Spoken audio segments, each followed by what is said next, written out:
Opa, tudo bem? Eu sou o Luiz Camargo e seja muito bem-vindo. Quando eu era criança, eu lembro que meus pais aí em uma conversa comentaram que o filho de um casal de amigos estava estudando e se preparando para se tornar diplomata. Até então, para mim, diplomata era só um modelo de Opala. Quem é da minha geração aí com certeza lembra bem desse carro da Chevrolet. Existia o Opala Commodoro e o Opala Diplomata, que era a versão mais luxuosa, o modelo top de linha. Mas aí, naquela ocasião, perguntei para os meus pais o que era um diplomata.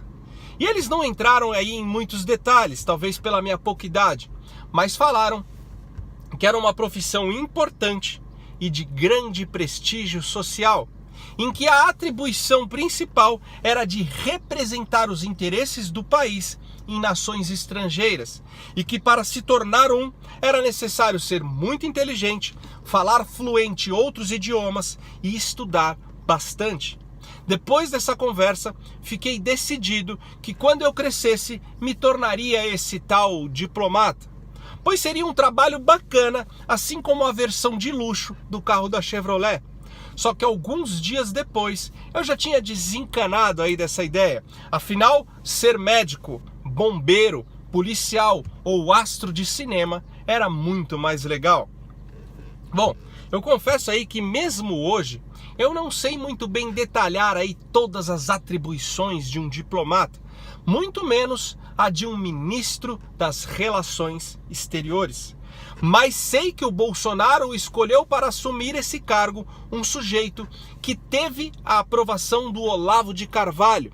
E isso já é um bom sinal. Mas sinal melhor foi quando 90% da grande mídia caiu de pau em cima dessa escolha do nosso presidente. Em face disso, fui pesquisar quem é aí o futuro chanceler para assim poder compartilhar aqui com vocês.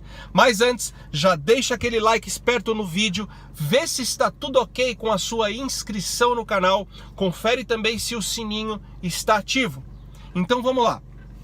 Ernesto Araújo, nosso novo chanceler, graduou-se em letras pela Universidade de Brasília em 1988. 3 anos depois, em 1991, começou o curso de preparação para a carreira de diplomata no Instituto Rio Branco e em seguida ingressou no Itamaraty. Já como diplomata, Ernesto Araújo serviu em Washington com o ex-chanceler Mauro Vieira e voltou ao Brasil no início do segundo mandato da Dilma Rousseff, quando Vieira foi aí chamado para assumir o Itamaraty. Na ocasião, trabalhou no gabinete como auxiliar até a saída de Vieira com o impeachment da Dilma, onde depois assumiu o cargo de chefe de departamento de Estados Unidos e Canadá. Até aí tudo bem, né? Um currículo razoável. Mas a desaprovação da grande mídia é por conta da postura ideológica do nosso futuro ministro. Postura muito diferente aí dos progressistas subservientes à agenda globalista que ocuparam esse cargo até hoje. Araújo, durante aí o período eleitoral, criou um blog chamado Metapolítica 17. Esse 17, obviamente, era um apoio à candidatura do Bolsonaro. Com um posicionamento direitista e conservador, nesse blog ele redigia artigos criticando a esquerda, o PT e o globalismo. Assim como também defendia a política do Donald Trump nos Estados Unidos. Ele chegou aí a fazer uma espécie de poema em que chamava o Lula de poste do presidente venezuelano Nicolás Maduro. Também dizia que o PT é um partido terrorista e que lutar contra um governo petista seria lutar contra o mal.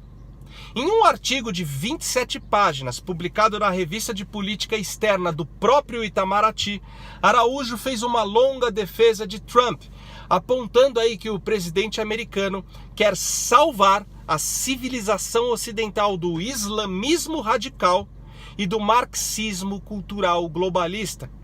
Ainda nesse mesmo artigo, ele afirmou que Trump anseia pelo Deus que age na história.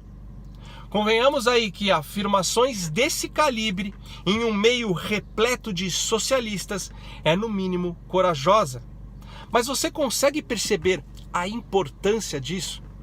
Até a chegada aí do Bolsonaro à presidência, nunca vimos na história desse país um ministro ou qualquer indivíduo ligado ao executivo mencionar temas como globalismo e marxismo cultural. Coisas que sempre foram vistas pelo establishment como teorias da conspiração indignas de crédito. Só de ter alguém na política externa consciente desses problemas e disposto a tirar o Brasil dessa agenda maligna, já valeu a eleição do Bolsonaro. Inclusive a jornalista Júlia do Ailib, do Globo News, disse que o Ernesto Araújo é um opositor da globalização. E só aí você já percebe a ignorância da classe jornalística desse país. Eles tentam nos reportar os fatos, mas são completamente alienados da realidade que nos cerca. Não diferenciam globalismo de globalização. Eu vou deixar aqui no fim da descrição o link com um dos primeiros vídeos aqui do canal, em que eu abordo aí esse assunto detalhadamente. Mas para resumir, globalização é um fenômeno positivo que flui aquém de interesses políticos e partidários. Fenômeno proporcionado principalmente pelo avanço tecnológico e pelo maior acúmulo e distribuição de riqueza, que só se tornou possível após aí a Revolução Industrial. Ou seja, a globalização é um processo econômico e social que estabelece uma integração entre os países e as pessoas do mundo todo. E está completamente relacionada com a criação de uma rede de conexões que deixam aí as distâncias cada vez mais curtas ou até inexistentes. Já o globalismo é o conceito de tornar o mundo uma espécie de nação única, com um governo único, leis únicas, religião única e principalmente uma cultura única, construindo assim o ambiente ideal para que uma pequena elite governe o mundo todo.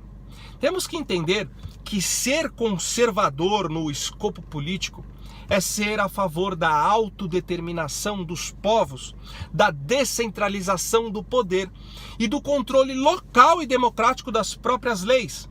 As políticas globalistas visam garantir a vontade de uma elite supranacional não eleita através de controles legais e através da influência direta nas vontades locais, para gradativamente se estabelecer uma hegemonia global sobre os povos outrora independentes.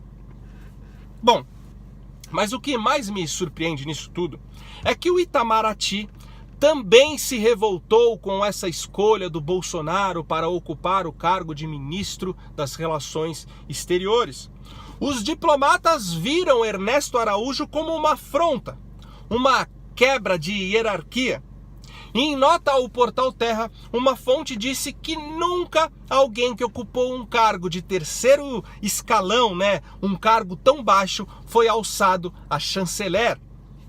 Aí eu me pergunto, que direito eles têm de espernear e criticar a escolha do nosso presidente? Eles se rebelaram desse jeito, ou ao menos teceram alguma crítica quando um grupo de quadrilheiros sucateou o país, obrigando-os a puxarem o saco dos governos de países como Cuba, Venezuela, Irã e outras ditaduras genocidas? O que cada um fez publicamente quando o PT financiou regimes comunistas com dinheiro público? Onde esses camaradas do Itamaraty estavam quando a Lava Jato desviou 8 trilhões? Nunca fizeram nada, nunca deram uma entrevista ou sequer soltaram uma notinha em um jornaleco qualquer. O que me leva a crer é que se agora estão preocupados e torcendo o nariz, é porque de fato o país está no rumo certo. Então, meus amigos, aceitem, pois ano que vem teremos um ministro das Relações Exteriores cristão, conservador, pró-Trump e anti-globalista. E quem não gostar, que peça aí demissão do Itamaraty, abandone as tetas do Estado e vá morar na Venezuela.